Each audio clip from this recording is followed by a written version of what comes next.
Shots fired in Washington after an armed man traveled across the United States with a mission. Investigators say that mission was to target President Donald Trump and top administration leaders. It happened at a hotel ballroom in Washington, D.C. We have video from all angles. It played out during the White House Correspondents Dinner Saturday night. Inside, the President of the United States, also members of the president's cabinet, and thousands of journalists, including our own CBS News colleagues. Now, let's talk about the suspect here, 31-year-old Cole Allen. He's set to make his first appearance today in a Washington, D.C. federal courtroom. He faces at least 2 charges. Prosecutors do say there could be more to follow, so we're following that. Now, shortly after the shooting, President Donald Trump posted this surveillance video of Allen rushing past a security checkpoint just up the stairs from that dinner. That's when the gunfire rang out. Sources tell CBS News Allen carried a handgun and also came in with a shotgun. So a Secret Service agent, we know from the video we've seen and from all indications from the White House, that agent acted heroically, took that person down, wore a bulletproof vest, and saved that agent's life. Listen.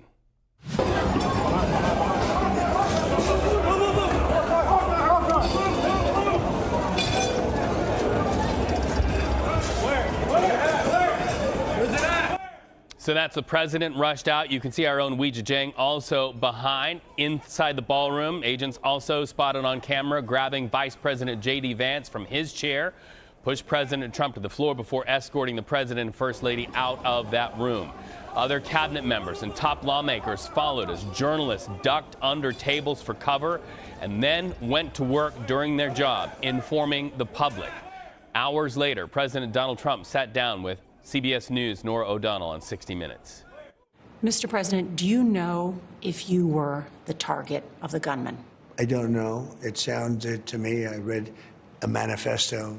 He's radicalized. He was a Christian, a believer, and then he became an anti-Christian, and he had a lot of change. He's been going through a lot based on what he wrote.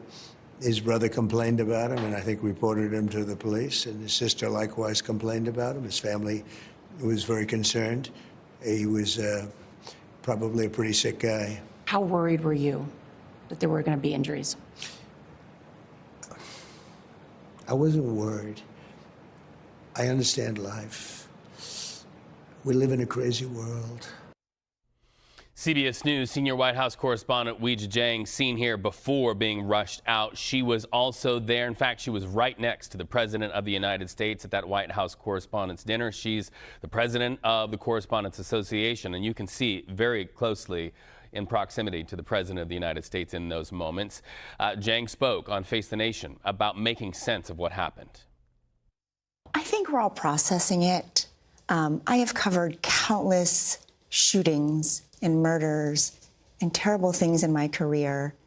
And this is the first time that I've been on the other side of a potentially violent and deadly situation.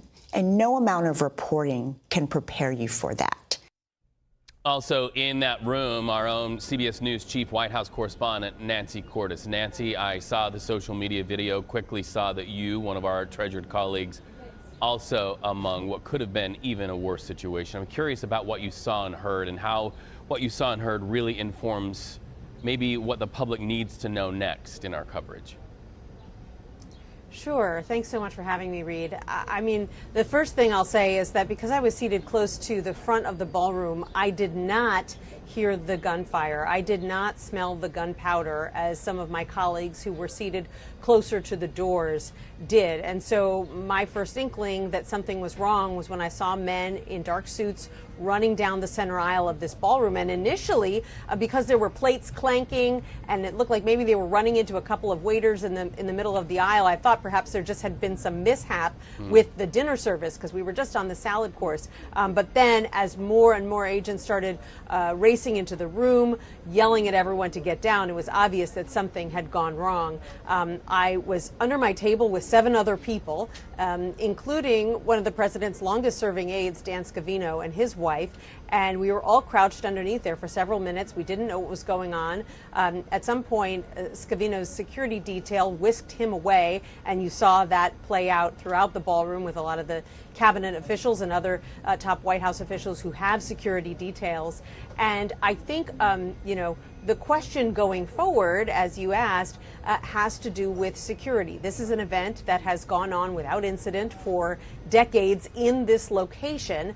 It is one of the largest ballrooms in the city and one of the largest hotels in the city. And the entire hotel does not get shut down in order for this event to take place. And there are campaign events that are held in hotels that don't get shut down while the president is there for a campaign event. But we know that the White House Chief of Staff, Susie Wiles, is going to be meeting with the security team this week to talk through whether any changes need to be made to deal with this security environment where the president of the United States has been threatened with violence, and in one case actually experienced it, was shot and a bullet grazed his ear. He has now been threatened seriously 3 times in the past 2 years. So I think the big question is what, if anything, is going to change. And in that environment, especially striking to me, the president of the United States saying he wants the dinner to happen, he would like a redo. Is that likely that could happen in this threat environment? I think there are a lot of people who share his wish. The question is whether it is going to be logistically feasible. There are only a handful of ballrooms large enough in the city to host that kind of event. Would it take place in the same ballroom or another one? How quickly could a new security assessment be conducted?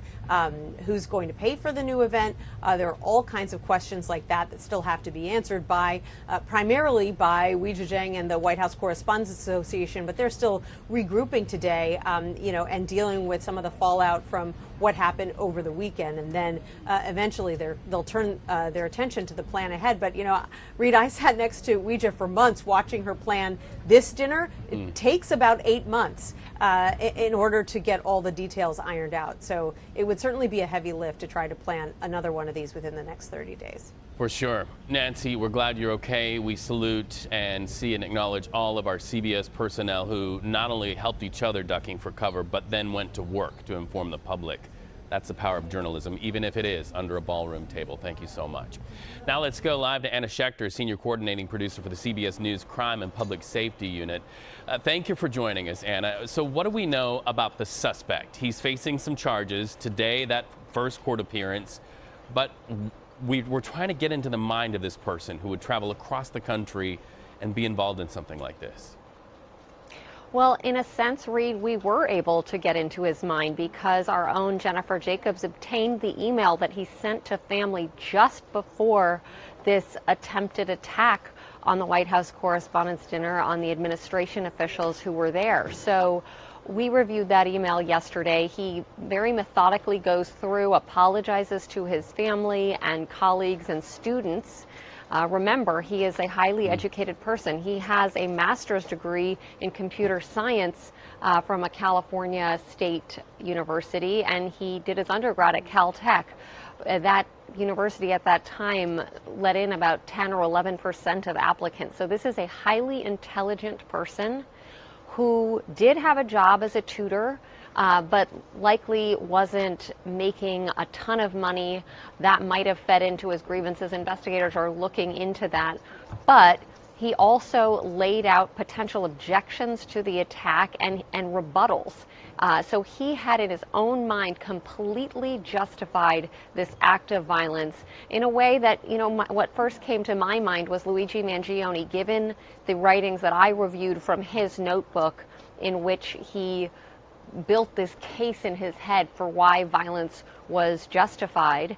And so that's really where his head was at. He at one point stated in that email that nobody else is picking up the slack, so it was on him essentially to do it, which is really interesting. Obviously, we have to look into a history of mental health. We don't know if he had any touch points in terms of mental health issues, but his sister did tell investigators that he would use radical, and that's what our law enforcement sources told us, rhetoric, and that he wanted to do something to fix things in this country. And she brought that up in an interview after the incident. So we're piecing together this picture of someone who is clearly influenced by a far left political ideology, and that was what fueled him to do this. Well, and look, we can contrast to years ago when doing something about the situation in the country was done in the voting booth, and now we have this heightened environment where political violence, more and more, we're seeing people want to make statements through violence.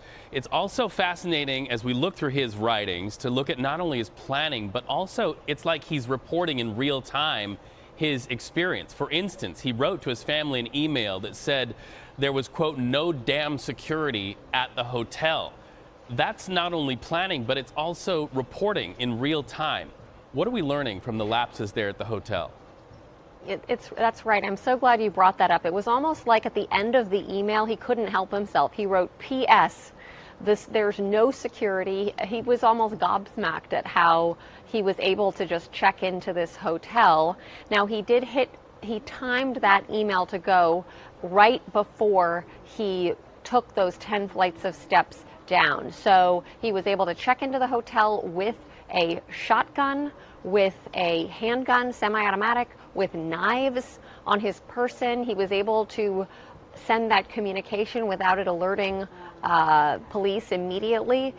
So in terms of, I think Nancy touched on that a little bit earlier in the show, this is a hotel where anyone from the public can rent a room from this hotel. And so it's a public place in a way, in addition to the host location of this high-profile dinner where you had multiple cabinet members, members of the press, and the President of the United States. So it's this tricky push-pull on security, and we're examining this. Two things can be true at the same time. One, he did not succeed. He was tackled before he gained entry into the ballroom, but he also was able to walk in and check into that hotel on Friday armed with those weapons. Reed? Fascinating, and I know there are many more questions. I covered the Route 91 Harvest Festival mass shooting in Las Vegas, and I remember very clearly questions about how weapons were brought into a hotel. So many layers to this. We know, Anna, you're chasing all of them. Anna Schecter, Senior Coordinating Producer, CBS News Crime and Public Safety Unit. Thank you.